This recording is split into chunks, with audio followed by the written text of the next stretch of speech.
Hi everyone, this is Cathleen de Ontiveros, and today we're going to talk about art yarns and working with them.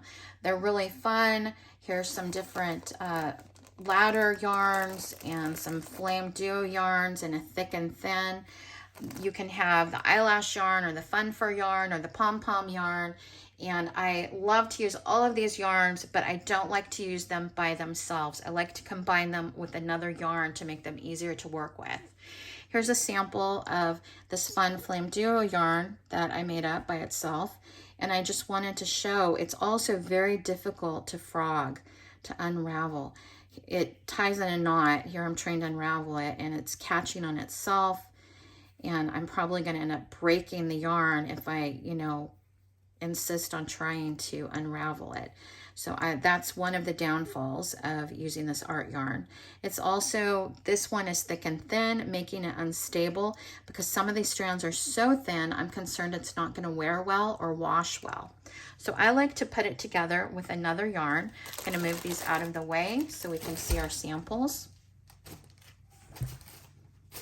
I'm going to use a red heart yarn and some of this flame duo yarn.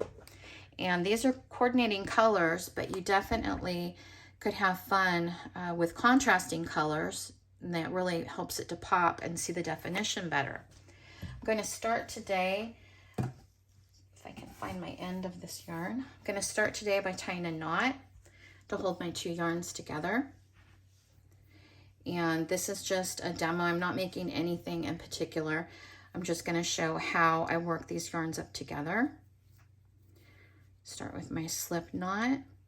And you're going to want to use an appropriate crochet hook. I'm using a larger hook today. If you're using thinner yarns, you'd want to use a smaller hook, of course.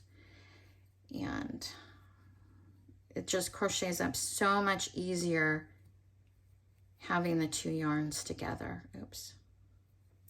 I'm standing up and that's making it difficult for me to crochet. So I apologize. Let's go ahead and we'll add some double crochets in.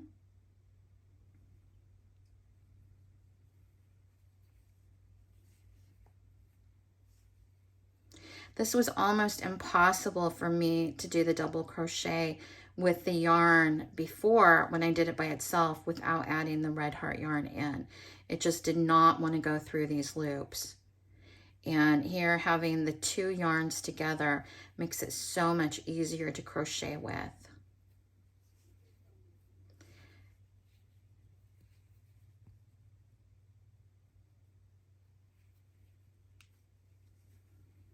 Now let's try frogging it and let's see how it unravels. So much easier, look at that. Okay, I hope this was helpful to you. And again, we will be having some more tutorials coming up. Make sure you subscribe. And happy crafting, happy crocheting. Love you lots. See you soon.